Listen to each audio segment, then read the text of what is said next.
আমি রত্না চলে এলাম সকলের সামনে আমাদের রান্নাঘরে। আজকে আমি গণেশ চতুর্থীর দিনে গণেশজির প্রিয় প্রসাদ মোদক ঘরোয়া পদ্ধতিতে তৈরি করে দেখাবো। যা তৈরি করতে লাগবে ঘি, ময়দা, গুঁড়ো দুধ আর চিনিটাকে আমি ডাস্ট করে নিয়েছি মিক্সিতে। আর লাগবে লিকুইড দুধ আর কাজু বাদাম গুঁড়ো, এলাচ গুঁড়ো। এবার কড়াইটা গরম হলে ওর মধ্যে ঘিটা দিয়ে দেবো।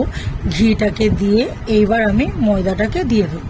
ময়দাটাকে দিয়ে একটু মিশিয়ে এরপরে যেটা আমি চিনিটাকে ডাস্ট করে রেখেছিলাম সেই চিনিটাকে ওর মধ্যে দিয়ে মিশিয়ে নেব।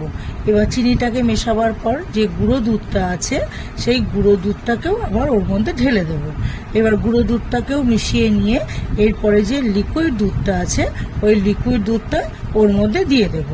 লিকুইড দুধটা দিয়ে যখন দেখব যে আস্তে আস্তে একটু শুকনো হচ্ছে তখন আমি কি করব, ওর মধ্যে আমি যে কাজু বাদামটা গুঁড়ো করে রেখেছিলাম সেই কাজু বাদামটা ওর মধ্যে দিয়ে দেব।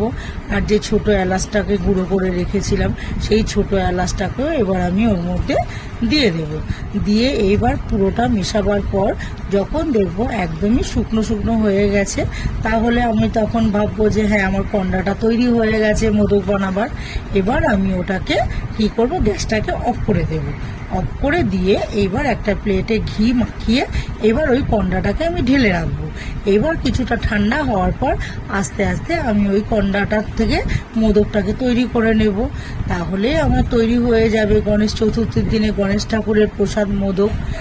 এই ঘরোয়া পদ্ধতি যে মোদকটি তৈরি করেছি এটি যদি ভালো লেগে থাকে তাহলে লাইক করবেন, শেয়ার করবেন, কমেন্ট করে জানাবেন আর অবশ্যই সাবস্ক্রাইব করবেন। ধন্যবাদ।